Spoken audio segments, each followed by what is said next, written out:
जय माता दी भक्तों। आज का जो वीडियो है ये उन सब भक्तों के लिए है जो शिव भक्त हैं, शिव जी की साधना करना चाहते हैं या करते हैं। तो ये बहुत ज़रूरी है, बहुत इम्पॉर्टेंट वीडियो मैं शेयर करने जा रहा हूँ, जिसके माध्यम से आपको बहुत ज़रूरी जानकारी मैं आपको दूंगा।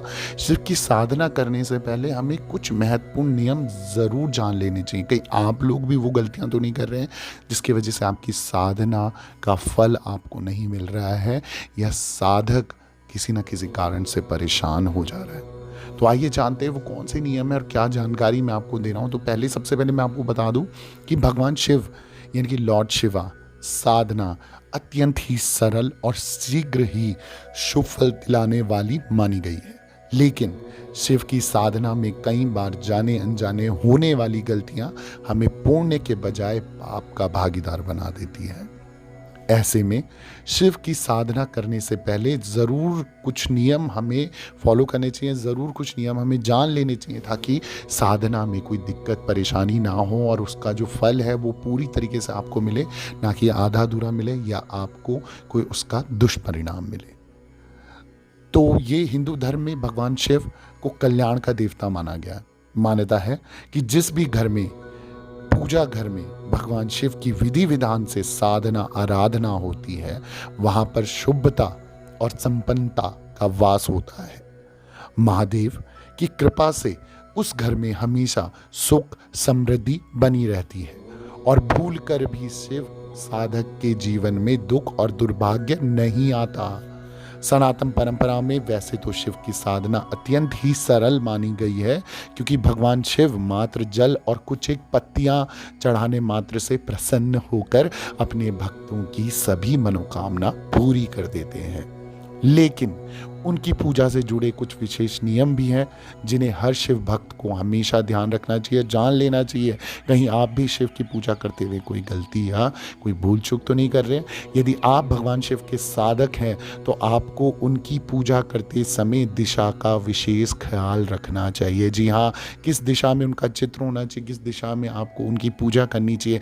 भगवान शिव की मूर्ति या चित्र को कहीं भी किसी भी दिशा में ना रखें, बल्कि घर के ईशान कोण में ही अपना पूजा स्थान बनाकर उसमें पवित्रता के साथ रखें और दैनिक रूप से उनकी पूजा करें। इस बात का हमेशा ध्यान रखें कि शिवलिंग साधना के लिए, ना कि आपके घर की शोभा बढ़ाने के लिए। यदि आप इस नियम की अनदेखी करते हैं तो आपको पुण्य फल की बजाय पाप का भागीदार बनना पड़ेगा और आप पाप के भागीदार हो सकते हैं।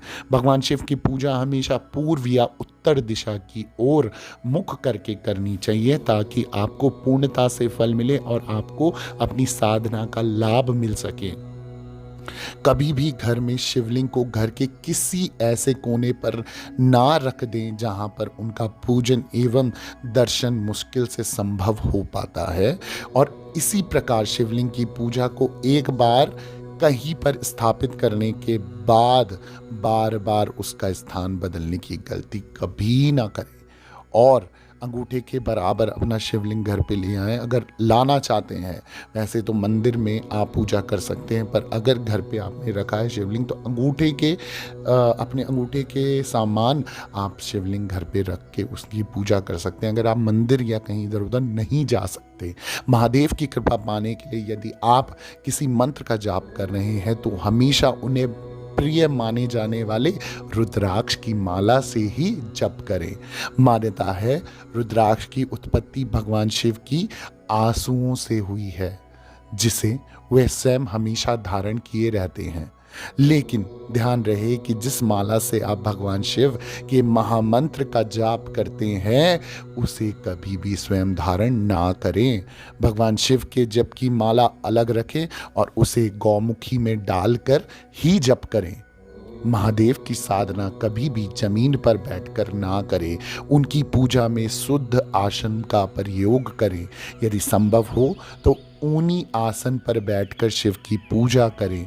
इस बात का हमेशा ख्याल रखें कि पूजा में हमेशा अपनी ही आसन का प्रयोग करें, किसी अन्य व्यक्ति अन्य जगह से लाए हुए आसन पर बैठकर साधना साधक के लिए फलदायी नहीं होगी। कभी भी दूसरों के आसन पर बैठकर पूजा ना करें, ना ही किसी दूसरे की माला से शिव के मंत्र का जप करें।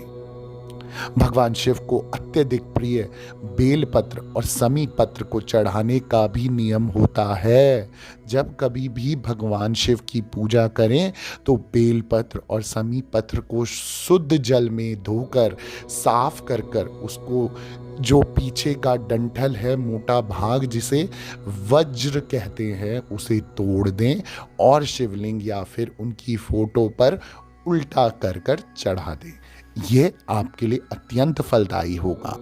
भगवान शिव की पूजा में कभी भी बासी फूल नहीं चढ़ाने चाहिए।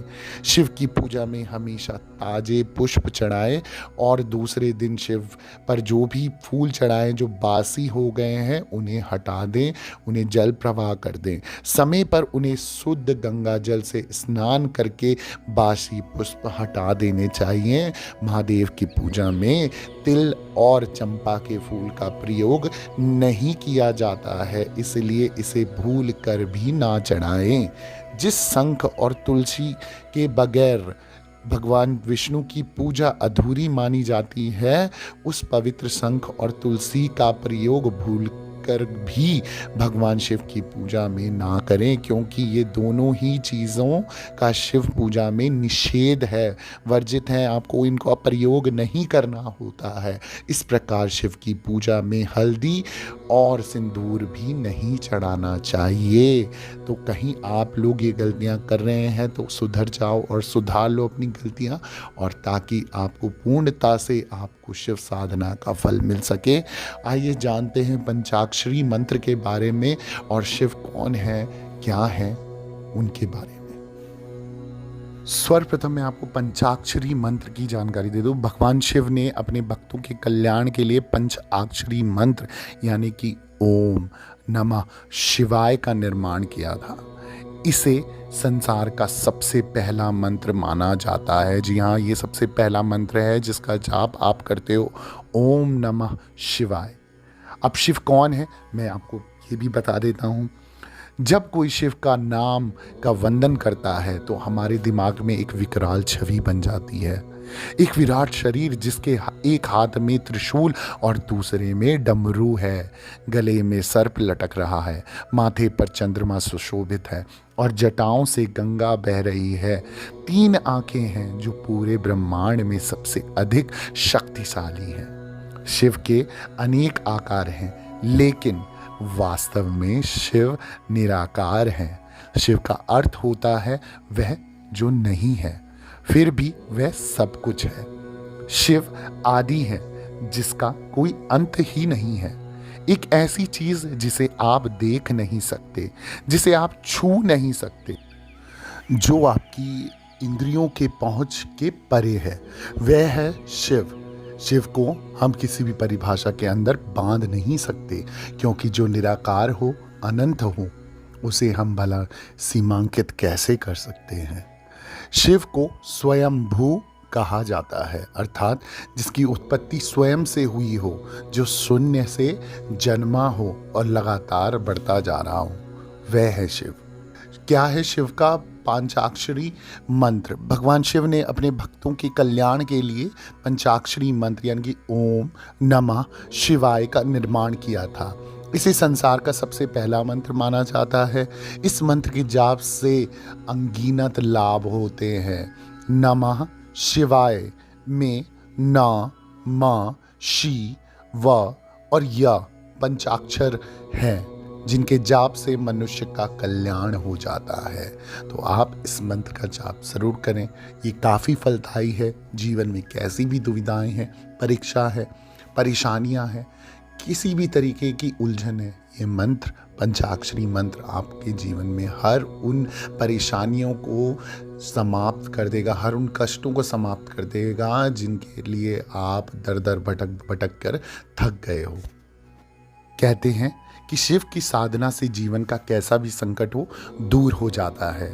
यदि आपको किसी ज्ञात अज्ञात शत्रु से हमेशा खतरा बना रहता है और आप हर समय भय के साए में जीते हैं, तो आपको शिव की साधना अवश्य ही करनी चाहिए। साधना करने के लिए सबसे पहले तो एक अच्छे और शांत, बिना किसी आवाज वाले स्थान को चुनें। अगर आपको ऐसा कोई स्थान नहीं मिल रहा है तो आप अपने कमरे में शिव का मंत्र या कोई भी संगीत लगा लें। इसमें एक बात का ध्यान रखना है, ज़रूरी जो है, शिव की साधना सारी रात की जाती है और बीच में अधूरी नहीं छोड़ी जाती है। शिव की इस साधना को करने के लिए दक्षिण की ओर मुंह करके पीले आसन पर बैठ जाएं और अपने सामने बजोट पर एक पात्र में स्वास्तिक बनाकर चौकी पर रखें और उस पर स्फटिक के शिवलिंग को स्थापित करें। इसके बाद शिवलिंग का विधि विधान से पूजन एवं अभिषेक करें। साथ ही जिस मनोकामना को लेकर आप भगवान शिव की साधना कर रहे हैं उसका मनन करें। अब ओम नमः शिवाय, शंभु शंभु कुरकुरु शिवाय नमः ओम, या फिर शिव का पांचाक्षरी मंत्र जिसके बारे में मैंने आपको जानकारी दी है, ओम नमः शिवाय, प्रतिदिन एक माला 108 बार आपको जप करनी है। अब इसमें एक और नियम आता है जो कि 8 वर्ष से ऊपर का कोई भी व्यक्ति इस साधना को कर सकता है। कोई भी व्यक्ति जिसकी उम्र 8 साल से ज़्यादा होती है वह साधना कर सकता है। महाशिवरात्रि की रात आराधना करने से व्यक्ति के शरीर में ऊर्जा का स्तर बढ़ता है। शिव की साधना करने से सबसे शक्तिशाली प्रक्रिया मानी जाती है। साधना के जो लाभ हैं, साधना करने से आपका स्वास्थ्य अच्छा होता है और आपके अंदर जो असंतुलन है वो भी संभल जाता है, संतुलित हो जाता है। शिव की आराधना करने से आपकी ऊर्जा ग्रहण करने की क्षमता बढ़ जाती है। इससे कई नई संभावनाओं के द्वार खुल जाते हैं। ये उन लोगों के लिए बहुत लाभदायक होता है जो उनके जीवन में परेशान हैं और उन्हें दसों दिशाओं बंद दिख रही हैं और कहीं से रास्ता खुलता नज़र नहीं आ रहा है। तो यह लोग साधना ज़रूर करें, शिव के मार्गदर्शन पे चलें, शिव को अपना गुरु बनाएं और आगे शिव का ध्यान करें, ओम शब्द का उच्चारण करें। तो आपकी ज़िंदगी में जितनी भी असंतुलितता है या फिर जो आपका भटकाव है वो एकाग्रित होगा, मन भटकना कम हो जाएगा, मन शांत हो जाएगा। नकारात्मक ऊर्जा ने घेर लिया है, बुरे संकटों ने घेर लिया है, अलाव बलाव ने घेर लिया है, भूत पिशाच या किसी भी इस चीज़ का डर है, सब कुछ समाप्त हो जाएगा। कभी ना खत्म होने वाली क्षमताएं, अलग अलग नाम और आकार के साथ शिव हमारे जीवन से जुड़े हुए हैं।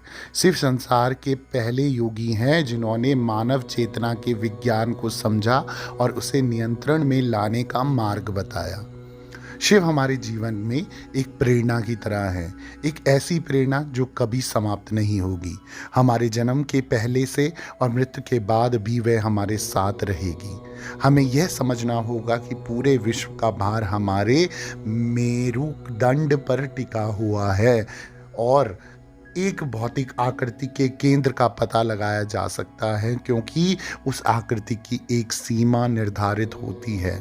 लेकिन शिव अर्थात पूरा ब्रह्मांड ये तो अपार है, इसे सीमांकित ही नहीं किया जा सकता।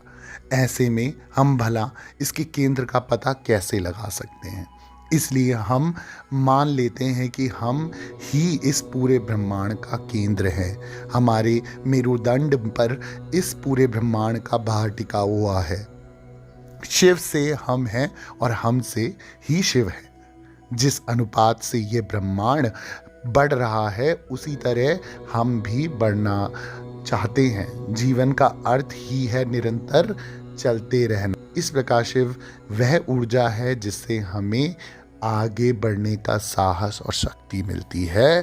तो बोलो ओम नमः शिवाय। जानकारी अगर कोई चीज़ आपको समझ नहीं आई है या रह गई है तो एक दो बार वीडियो सुने, कमेंट करें, इंस्टाग्राम पे मुझे फॉलो करें, ऑफिशियल देवी भगवती शक्ति के नाम से अपने मैसेज, अपने सवाल आप मुझे भेज सकते हैं, डायरेक्ट ऑडियो मैसेज कर सकते हैं। सभी भक्तों को जय माता दी, जय मां काली।